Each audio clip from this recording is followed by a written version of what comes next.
Okay, good evening, everybody. Sorry for the delay. We had some technical difficulties behind the scenes. So today is September 7th, 2022. We are holding the budget hearing for Community Consolidated School District 46 here at Fairwick School. So I need a call to order and a roll call, please. Weedman, Here? Mack, Here. Braden, Here. Albert, Here. LaCroix, Here. and Miller. Here. Okay, that gives us a quorum. If we could please stand for the pledge.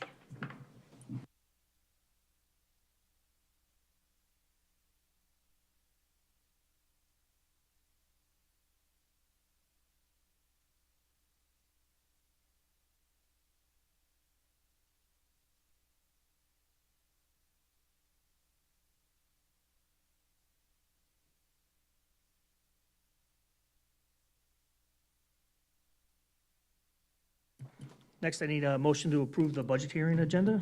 So moved. Second. Miller, Aye. Albert, Aye. Mack, Aye. Weedman, Aye. Braden, Aye. and LaCroix. Aye. Okay. Next item is the 2022-23 budget hearing presentation.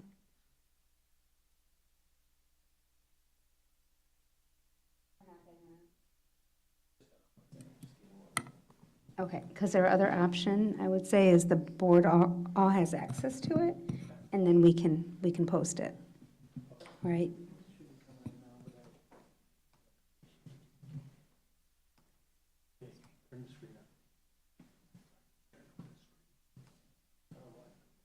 Why don't you go back to, we should go do this.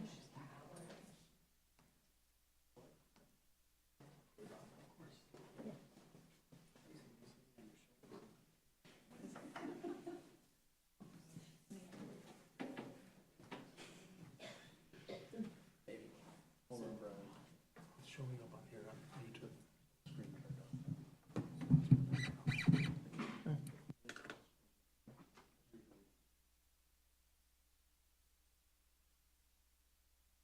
It's on YouTube. It is showing up online, so It's showing, yeah, it's showing up on YouTube. there you go. There you go.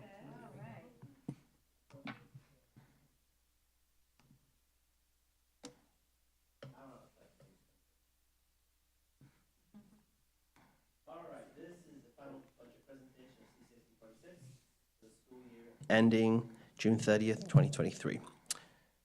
The district mission, I believe that the budget process supports all of these things, specifically empowering learners. Most of the budget conversations, which takes place over several months, revolve around student-centered decision-making. Next slide, please. We are guided by all of our strategic planning goals, and the backbone of any good school district is our board policy. The finance goal is here, and we're all very familiar with it on all our memos and presentations. And here is board policy 4:20, where we maintain an operating fund balance of at least 25 to 30%. Next slide, please. So here's the timeline of the budget. We've discussed the preliminary budget on May 18th, and it was presented on June 1st in tentative form. This has been on public display since July 15th through today, and this evening we have the public hearing. We have to file the budget with the state before September 30th, which is the deadline following approval. Next slide, please. So I have a new quote for you. An investment in knowledge pays the best interest, and I believe that this is the case in all of public education. Next slide, please. So what has changed since the tentative budget in June? Well, quite a lot. We have a 3-year agreement with our teachers and non-certified staff, which is a 6% increase for all members. Additional amounts for the program assistants of 14.5% and our custodial maintenance staff of 20% was ratified and approved. This is the largest increase in our expenditures. We've also received updated numbers for our evidence-based funding, our corporate personal property replacement tax, CPPRT, IDEA, regular and special education transportation reimbursement. Next slide, please. So a quick reminder of where we are in our EBF. So we are a Tier 1 district for the purpose of adequacy. We're a 65% adequacy, which is a $17 million gap based on the latest Illinois report card data. So it's very difficult for Tier 1 districts to fund all the things that a Tier 4 district would be able to do, which is at 100% or greater because of the annual gap in revenues and expenditures. Next slide, please. So here are our actual increases in IBF since its creation in 2018, which was based on the last year, which is 2017. It was based on general state aid and various mandated categorical grants. So as you can see, we received just over $5 million additionally per year since EBF started. Next slide, please. So we can be proud of what we accomplish with what we have. We have excellent schools. Again, this is our most updated Illinois report card data. Next slide, please. So here is the all funds budget. As you can see, we are in a deficit position due to expenditures from both capital projects and from debt service. The payments from capital projects are year one expenditures of the 3-year priority capital plan, which was approved in December of 2021. Next slide, please.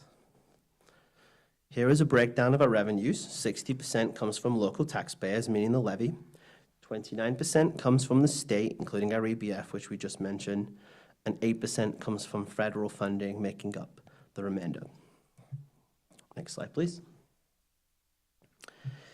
Here is our breakdown of expenditures. 60% goes to our staff, including benefits, and a further 15% to purchase services. So what is that? It's our GSF staff to clean our buildings at night, Durham to transport our students, and Arbor to feed them breakfast and lunch. And 12% goes to debt repayments that were used to build our buildings over the last 2 decades. Next slide, please. So here's a quick recap of those capital investments in our buildings. We have a new roof at Frederick. We have indoor air quality improvements at Avon through Train, and new bathrooms which will be compliant for the Americans with Disabilities Act at the middle school. We're pleased to bring to your attention that even in this high inflationary time, we are only 1.4% off a budget, which we think is really great. Next slide, please. Here are some of the other initiatives that we've included in the fiscal year 23 budget that all have been brought to your attention already. The new phones and cameras at the middle school have been approved by the board, as well as our active shooter training hours for all staff. We are continuing to renew our vehicles once per year as part of a replacement cycle. The new curriculum resources for ELA and the Chromebook refresh were part of the 2022 budget and don't make it into this slide even though we're implementing them this year. Next slide, please. So I'd like to take the opportunity to show the community what we've used our ESSA 2 funding for, as discussed with you over the last 2 years. This includes new classroom furniture for our buildings, support for summer school, indoor air quality assessments that were used as part of our long-range plan and the 3-year capital plan, as well as curriculum supplies and PPE to open our buildings safely. Next slide, please. Onwards to the ESSA 3 ARP. Literary materials I've already mentioned. Subscriptions for learning loss and Chromebooks that weren't covered through local funds, and we are no longer leasing our Chromebooks paying interest charges. And the refresh of our smart boards with BenQ panels in all classrooms. And with more to come, we have additional curriculum resources to bring to you later this year, as well as additional funding for after-school and summer school programming. Next slide, please. So here are the next steps. Approval this evening of the board, by the board for the budget. Once approved, we'll again file it with the state agencies, and I will look forward to producing 5-year projections for you for the October 12th Finance Committee. Any questions from the presentation? I just have one comment. I just want to clarify over something what you said regarding the EBF funding. You said it was an increase of $5 million a year since it started. It's $5 million over the last 6 years has been the increase. So I just wanted to make sure that was clear for everybody in case you heard what I heard. We've received an increase of $5 million in EBF funding from the start of 2017 until this year. It wasn't an extra $5 million a year. So just so that everybody was Yes, clear. thank you for clarifying. Now I understand you said yes, since the base of 2017-18 is increased by $5 million. Correct. Thank you. Thank you for clarifying that. I have a question. Can you remind me, before the negotiations were completed, what the assumption was on certified staff increases? It's a great point. We produced the tentative budget with a 3% increase for all staff. Okay. And this year, obviously, it's 6%, as well as all the additional amounts for those groups that were given additional amounts. All the additional stipend amounts are all included in the final budget. Okay. One further question on the deficit for this fiscal year. It looks like a big part of the overall deficit is coming from the capital fund, and it looks like it speaks to a timing difference, right? We received the funds last year and are spending them this year, correct? That's correct. We received $9 million, approximately, in February and March, and we're spending approximately 2.2 of it in this fiscal year, and we'll spend the remaining 7 over the next 2 years. So a 3 point something, I can't remember what the exact amount is, 2.2 of it is driven by capital spending. Right. Okay, thanks. Anybody else have any questions? I see Christy smiling at me. Does anyone else? Nope, go ahead. So Chris, I love stories, and so I'm going to ask, just zoom out even 60,000 feet. If someone was new to our board and wanted to understand what this district values and looked at the budget to try to figure that out, what story does our budget tell us about what our district values? That's a really good question. I think we have a huge amount to celebrate as a school district, as the administration, the Board of Education, and the 2 unions. We should be really celebrating what we've just put together through interest-based bargaining. Collectively, we had an outcome in negotiations, which I think was both a win for the staff and the Board of Education. The interest-based bargaining process really showed everybody how to become a problem solver, and it really assumed that mutual gain is possible, and I think it really built trust on all sides. I think we've made huge investments in our English language arts curriculum this year. For the first time in many years, we've invested in My Perspectives, which is a brand new refresh. And I think everyone is really excited to be using that in their classrooms. And then I think finally, we've put together a 3-year capital plan in all our buildings that's funded through the debt service extension base. It includes new roofs, indirect quality assessments for our buildings. So I really think that we're making a lot of progress in both our financial and facilities goals. Thank you. And then just a follow-up to that, what does that same budget tell us about our financial stability in the next several years? I'll be forthcoming with 5-year projections in an upcoming meeting on October 12th. Wonderful. Thank you, Chris. And thank you for all your work on that. I know that there's been so many new tasks with transportation and salary negotiations, and we appreciate the update today. Thank you. Anybody else have any questions? No? Okay, thank you. I need a motion to adjourn the fiscal year 2022-23 budget hearing. So moved. I'll second. LaCroy, Aye. Miller, Aye. Mack, Aye. Albert, Aye. Weedman, Aye. and Braden. Aye. Okay, moving on, without dropping my pen to the floor. We'll move on to the regular board meeting for September 7th, 2022. I need a call to order and a roll call, please. Weedman, Here? Mack, Here. Braden, Here. Albert, Here. LaCroy, Here. Miller. Here. Okay, that gives us a quorum. Is it okay with everybody if we forego the pledge since we did it for the first meeting? Okay, I need a motion to approve the agenda, including the amendment to the personnel agenda. So moved. I'll second. Miller, Aye. Mack, Aye. Albert, Aye. Weedman, Aye. Braden, Aye. and LaCroy. Aye. We're up to public comments. Anybody sign up? Nope, okay. Next is a presentation by food services, or on food services by Arbor Management.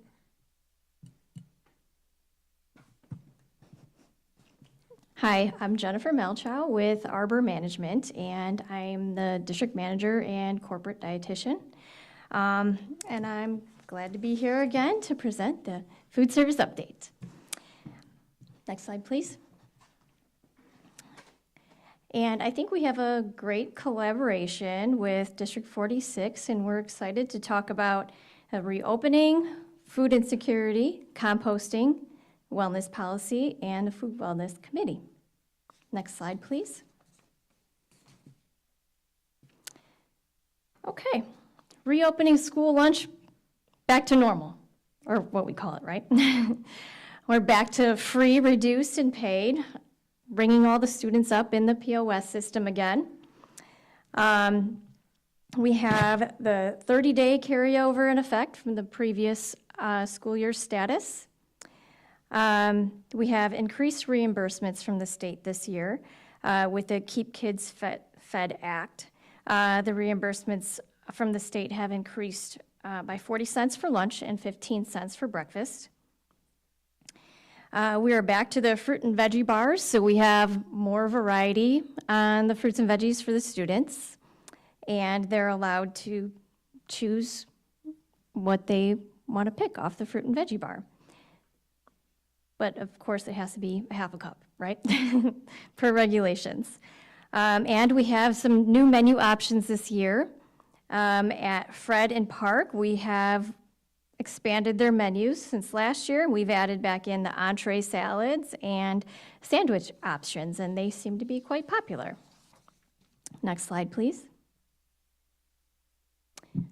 And on to composting. So with composting, only specific companies will pick up, compost.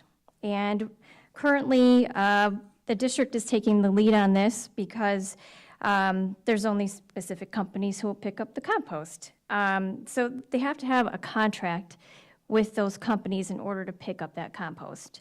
And what we need to compost is the waste management contract, waste audits, which we do track our waste in the kitchen, at least, implementation of the composting program, and then education to the students. Next slide, please. As for the wellness policy, there are triennial assessments that have to be done, and we are going to reconvene the committee, or the Wellness Policy Committee, with all parties. We have a date, September 22nd, and that will be at Fred at 3:15. And a new item that has come up is incorporating a food sharing plan as required by Public Act 102-359. So we will be talking about that in the Wellness Committee. Next slide, please. Also, food insecurity. Food waste, as I mentioned before, that we do track food waste in the kitchens. We try to keep everything as minimal as possible. Fruit and veggie bars do help with this because students can grab a smaller portion of veggie if they don't want the full half cup. But of course, like I said, they have to have that half cup fruit or veggie. Food for families. We are not allowed to send food home anymore. All those waivers have expired. Also, food for food pantries. That's something that we're looking into, and we have worked with the Avon Township Food Pantry previously, but we want to make sure that we could increase our network of food pantries that we work with, because sometimes some food pantries can't take what we have. And typically, if we do donate to food pantries, it's going to be something that will not stay in our kitchens over a long break, like produce and milk, like over winter break or spring break. And another thing we could do is sell leftovers, like second entrees. Next slide, please. I'll talk a little bit more about that. Like we have leftover guidance. We can sell second entrees a la carte. We can have share tables, which we do have in place. Or we can donate it to food banks. But we do watch our product in the kitchens so that we're not throwing away food. For example, if produce comes in and it looks like it needs to be used, then we're going to put that out there so it can be used. Sometimes stuff comes in really good and it lasts a while, and sometimes it doesn't. So we got to use it as we go. For example, bananas. We're always on the bananas time, not our time. So, next slide, please. Here's an example of the share table signs that we have. They have been ordered, so they're nice and colorful and laminated. But as you could see, we're trying to get this out there to the students so that they know that they can put these items out for other students to take. Next slide, please. Also, the Food Wellness Committee, just back on this, like I said, September 22nd, we are opening this up so that we have nurses, parents, food service staff, students, principals. So it's open to everybody. As you can see, here's a picture of me leading a food committee that's at Milburn Middle School. And we were doing some taste testing with students that day. And we have done a taste test with students at the middle school. The end of last school year, we were doing Korean beef tacos, and so far that went over pretty well. And next slide, please. Does anybody have any questions for me? Sure. I'm curious about the Food Wellness Committee. Is that open membership, or is the committee already set? We pretty much have the committee set, but if anyone else wants to join and really wants to be there, we're open and welcome to have more people. Okay, great. Yeah. I'm asking because Jess and I had the Community Engagement Committee, and food sovereignty is one of our foci this year, so that's why I'm asking. Okay, yeah, sure. Yes. How does the sharing table work? So from the slide, it looks like, if you don't want something, as you're a student, you bought something, you don't want it, you put it on a table, and then a student at a subsequent lunch could come and grab it? Yes, but it has to be a non-perishable item. For example, if it was a milk, we wouldn't be able to keep it out there because that spoils, and we don't want it to be sitting out too long and then someone take a warm milk. So we just want it to be something non-perishable so that a student doesn't get something that can go bad. Do you find that kids are reluctant to take from the sharing table due to stigma or any other reason? We haven't noticed that so far, but students are taking items from the share table. Okay, great. Mm-hmm. Further question. Earlier in the presentation, you talked about the 30-day carryover. Could you explain Yes. that a little bit? As far as status goes between like free, reduced, and paid, if someone has not applied this school year yet, then whatever their status was from the previous school year will carry over for 30 days. If they do not apply, then they will go back to paid. So we do need to make sure everyone's filling out the applications. But if they were directly certified, then for this school year, then they're good. Or if they filled out the application this school year, then they're good. They're good, so. No problem. Any other questions? I have one more. Did you have one, Christy? I'm curious about the triennial assessment. Okay. Could you talk more about what's included in that assessment, please? Yeah, sure. There's actually a checklist that we have that we're going to go through for that assessment. So it goes over nutrition education, nutrition promotion, physical activity, other school-based activities that promote school wellness, nutrition standards for school meals, nutrition standards for competitive foods, which is a la carte, standards for all foods provided but not sold, which would be like fundraisers, food and beverage marketing, wellness leadership, public involvement, triennial assessments, reporting, and unused food sharing plan. You're welcome. Thank you. I'm just curious about kind of who owns the next steps for composting. Is it the wellness committee, or is that something that Arbor is going to continue to investigate, or is that something the district will need to? That's something that the district is kind of taking over right now as far as the contract for composting, because it falls under the waste management category. Gotcha. And then we're here to assist in any way we can. Awesome, thank you. You're welcome. And I had one question. You had meant, I think I heard this correctly, or maybe I misunderstood it. Did the expiration of those waivers impact the implementation of a food sharing plan?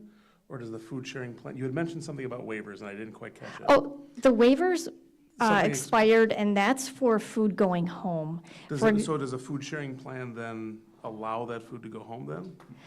Instead No, they can't take it off-site.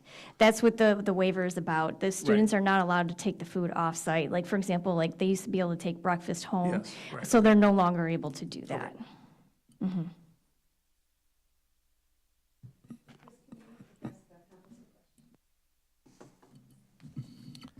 We are investigating different contracts to be able to bring composting to the district right now.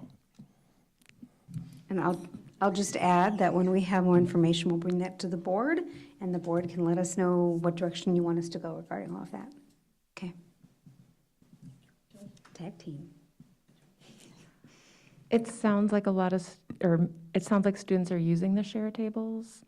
And were Yes. there more than signs that were presented to the students? Were staff giving direction so that students were aware of the share tables? I don't know who would know the answer to this question. You know what, if a student has extra items, then our staff will let them know that the sharing table's there, and also the lunch staff, the lunch aides, and they direct them to let them know that it is available in case they don't have something or they're still hungry and they want something else. Okay, I think I was wondering if students are made aware of this as being a thing to do versus just being expected to see a sign and actually notice it. I think I can answer that. Part of our PBIS program includes giving students direction as to how to behave in every one of the places of our schools. And I'm pretty sure that in all or most of our schools, during those presentations, they talked about that. Okay. Any other questions? Sorry, I have one more. It's okay. I've just been thinking about my own children. My oldest is in high school now, and he eats very, very fast and doesn't slow down to enjoy the food. And I think it's kind of a product of such short meal times during the school years. And this is just kind of an observation and something to maybe think about in future as we look at what we can do in the next 10 years or so. Just if lunchtime could be a little longer for some more slow eating so that the food isn't just scarfed down.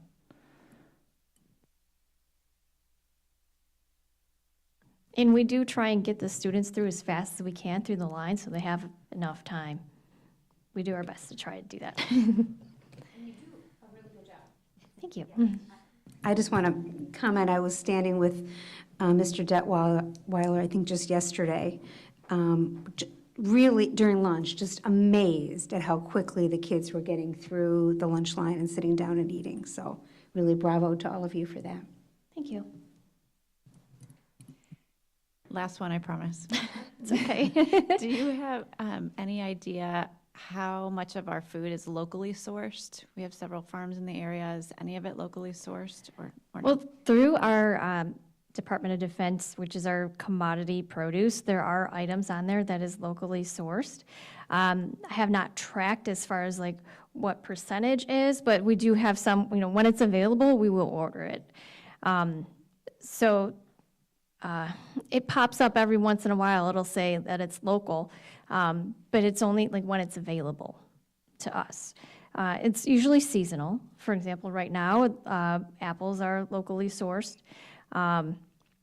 In the winter months, we don't get as much local product, but usually, right now, it is the best time for the locally sourced produce. Great, thank you. You're welcome. Okay, thank you. Thank you. Next are board reports. I would like to start off with board reports. So I know most everybody got the same email from Adam Petrogilia regarding Bricks for Hope. We have asked him to come give a presentation to recognize the students and the staff that did that fundraiser. So he'll be here on October 12th. We also received a letter from Mayor Taylor from Grayslake. He wanted to come do a presentation to the board regarding the efforts the village does to create economic growth in the village. So he'll be coming next board meeting on September 21st. So have your questions ready. And then just after school started, I was able to go around with Adam to the different schools to look at the summer projects. It was nice to see the work getting done. It was also nice to hear his thoughts on potential space usage for, like, maybe potentially increasing the cafeteria size or the cafeteria capabilities at Prairie View. He talked about something I don't think any of us knew, the air conditioning in the band room at GMS wasn't working for multiple years. Nobody really caught it that it wasn't working. But with this project and upgrade, it is now working. We actually saw Mr. Thomas as we were walking through, and he had high praise for getting it fixed finally. He said as long as he's been there, it hasn't been working, which means it's been a long time. But it was nice to hear that, the things are getting done and being able to see all the efforts that the staff and have been putting in. So more to come on that. I think driving around with Adam for quite a few hours, I lost an ear, but I think I gained a good perspective of where he wants to go. So, that's all I have for a board report. Anybody else? No, I was just I wanted to thank the staff and the teachers and everybody I was able to attend as a parent, the back-to-school nights for both Frederick and GMS. And, even though I'm in the classroom all the time, I tend to forget what it looks like for my own children, and it was just two really fantastic nights. A lot of time spent, a lot of information given, the teachers and the staff giving of their time in the evenings, but it was really it felt just really good to see everything, and it was just a great evening. So that was my little thanks. Yeah, I just wanted to, not going to pile on to back to school night. It was great. I had a chance to briefly go to the first day of in-service and be at the all-staff meeting, and it was just really nice to see everyone back together in person. There was a lot of energy in the room. It's just great to see people, and it felt like, wonderful keynote speaker, and really nice to kick off the year in person and feel like we're getting our feet back under ourselves. So thanks to everybody who made that happen and for letting me be part of it. I'll piggyback on that. Also wanted to thank you for the invitation to attend that. Was able to use the zones of regulation in a community engagement meeting yesterday, and just make sure that those parents at least understand that language and have that shared language with their kids. So that was wonderful. Hope we can do that again. So thank you for that invitation. Also wanted to let you know the Community Cafe is planned for September 19th. It's from 6:30 to 8:30. The focus this year is on health, and it's perfectly located at Grayslake Rehab, where Robin Erker has generously donated her brand new community space for us to meet. And I'm particularly excited because we have a student member of our committee, of the planning committee this time. And so looking forward to intergenerational dialogue about health in our community. And you all will have a flyer in your inboxes tomorrow morning to remind you of those details. So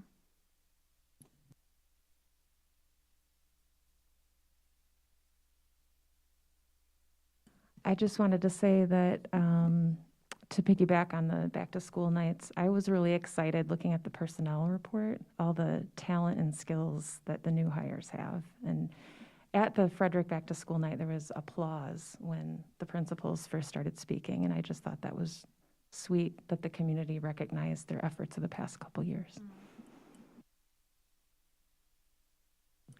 Okay, thank you. Now we're up to the superintendent report. Yes, well, I think I need to start by explaining why there's a rooster sitting next to Mr. Mr. Wildman. Thank you for tolerating. So, Board, as you, I believe, know, I am a member of the Grays Lake Exchange Club, which is a community service club, and we have a mascot. This is the mascot. His name is Whitney because we meet at the Whitney Street restaurant. And he's kind of like Flat Stanley. So he goes home with a member every week and must travel with the member. So he's traveled with me to this board meeting. We have taken a picture. Mr. Weedman took a picture with me. Thank you so much. It will be posted on the Grays Lake Exchange Club website, just so you know. That's why we coordinated. That's why. And thank you very much to Sue for providing him not only with a name card, but also a bow tie for the, thank you very much. Moving on, as we've all commented about, as school has started, and the word I keep using is spectacular. It has truly been spectacular, and we wanted to give you a peek of it. We're very grateful to Leslie Armstrong, who created this short video for us, so please take it away.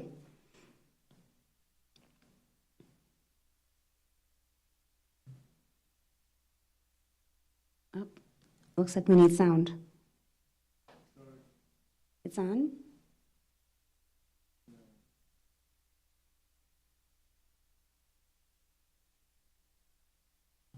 We need to do it on the... Okay, well, there's some lovely music behind this, just so you know.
So just a taste for you. We'll get that sent out to you, board, to enjoy again.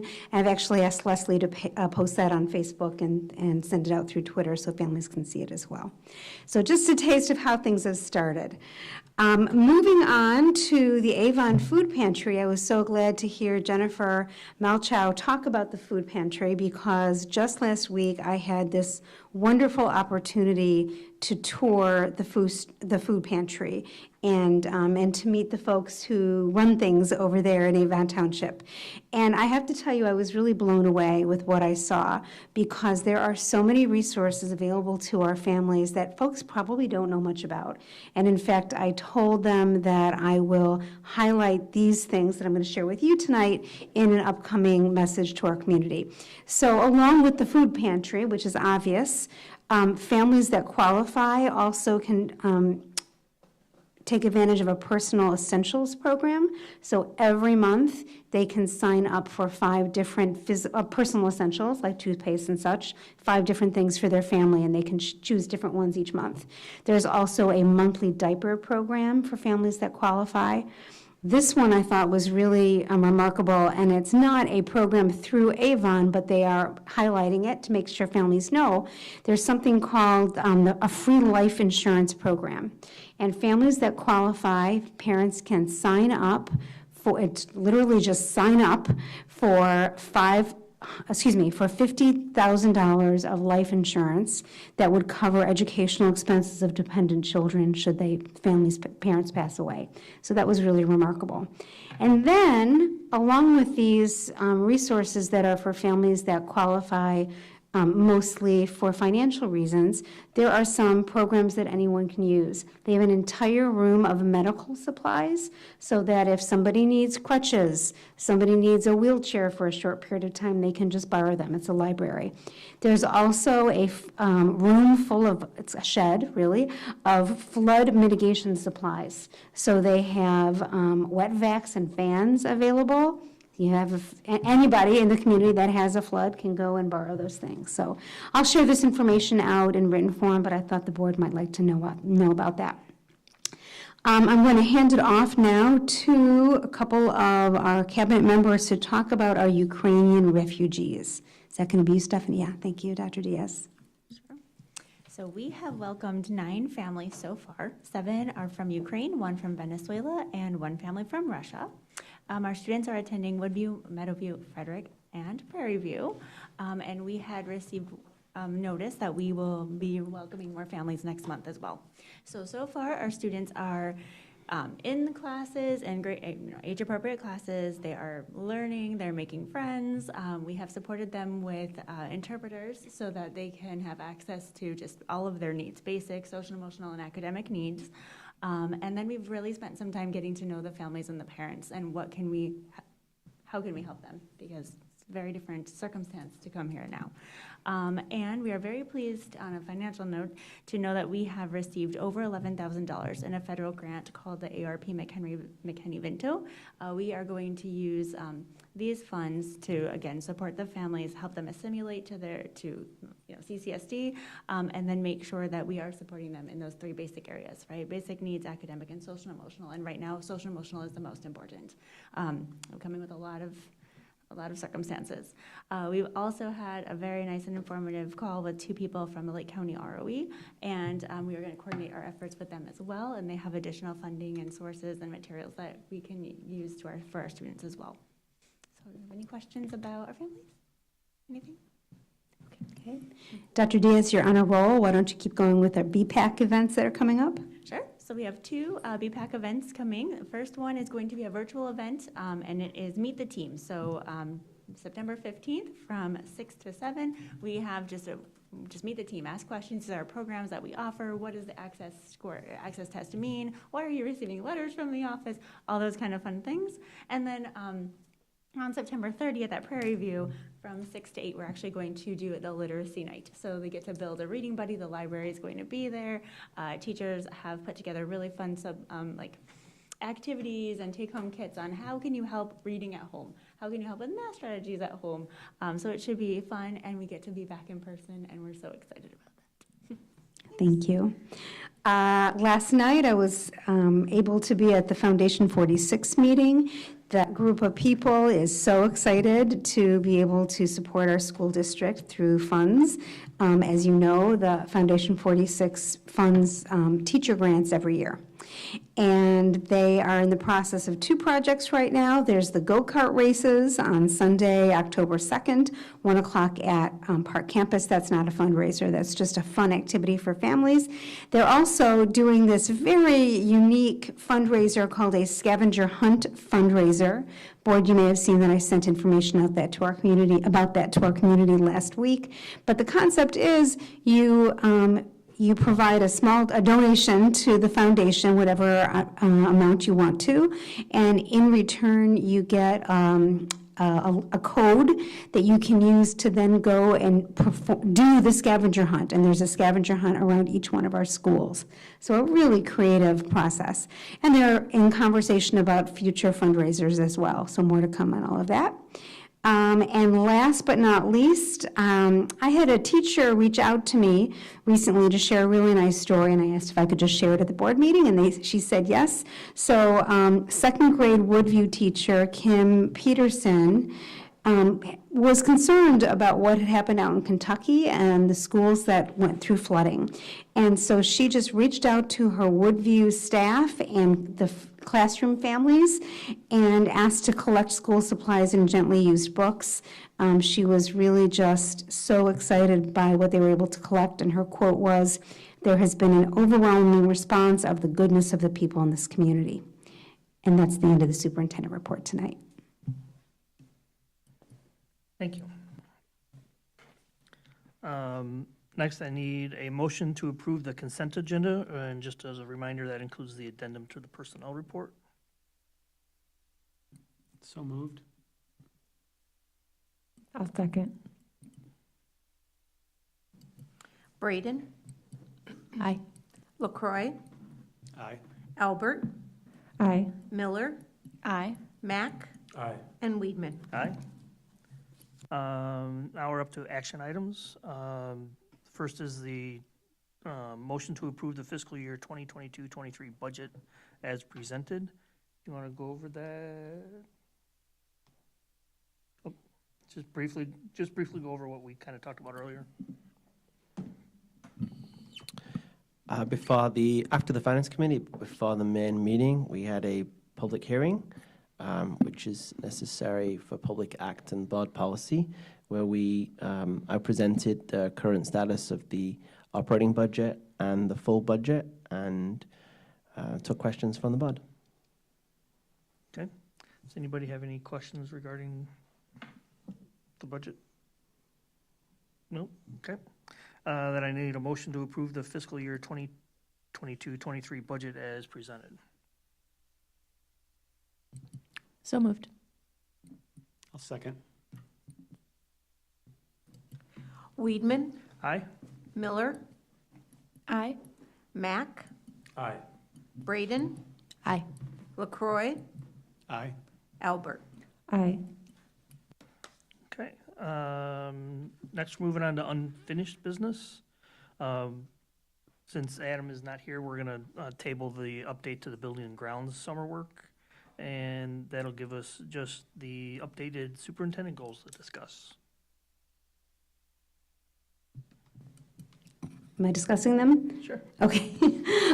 Board, you've already had an opportunity to review my goals. As you know, they're all directly linked to our school improvement plan, our strategic plan that we put together about 1.5 years ago. That plan has specific markers along the way, and so my goals are directly linked to all of those markers. Of course, I am in many ways involved with all areas of the goals in our school district, but I pulled out for you the ones that I'm going to be most tightly connected to. And I think you've had a chance to review them. Okay. Does anybody have any questions regarding the update on our goals? No? Okay. And I believe next that we have to approve those next meeting? Yes? No? No? Okay. I don't remember. Sue, do they vote? I don't think they vote on them. Nope, I think you're just giving me that. Yeah. Give you the thumbs up. Yeah. Gotcha. Okay, new business. Does anybody have any topics they would like to discuss in the future? And you have a list. No, sorry. I combined the two, didn't I? Sorry. I'm sneaky that way. All right, so we have no more new business. All You right, want me to share what we have coming up? so topics for future agenda items. All right, I'll share what we have coming up, and then we'll see what you want to add. It's like a talk show tonight. All right.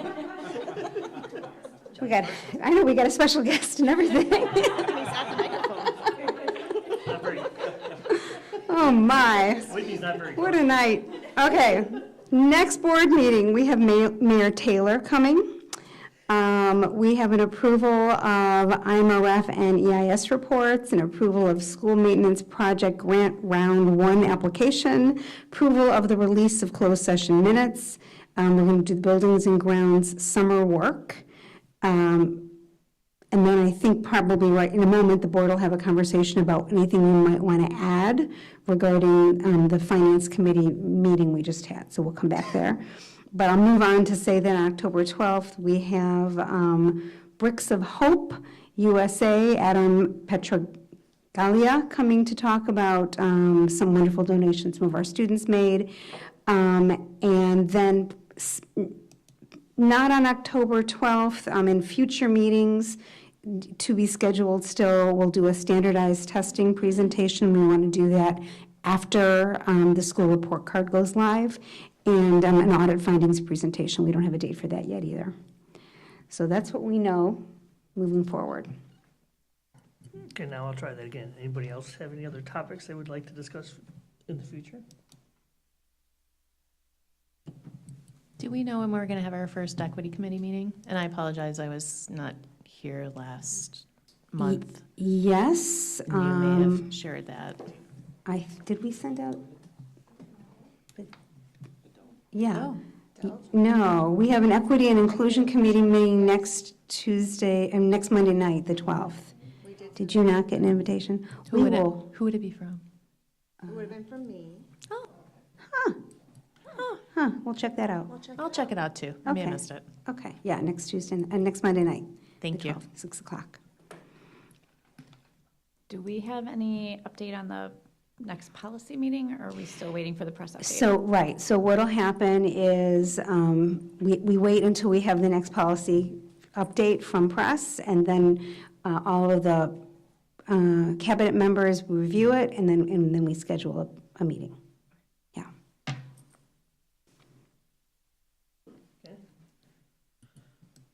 All right, let's make sure I can follow along properly here. So, do you want to have any conversation, though, about when you want to schedule a conversation at the board table in relation to the finance committee meeting? And do you want to think on that?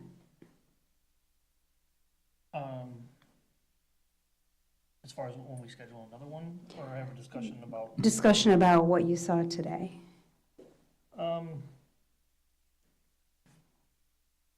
I think we should have a discussion as a board as a whole, obviously. It's a matter of when. What, Chris, is there any set timeline we need to kind of be under for any of this?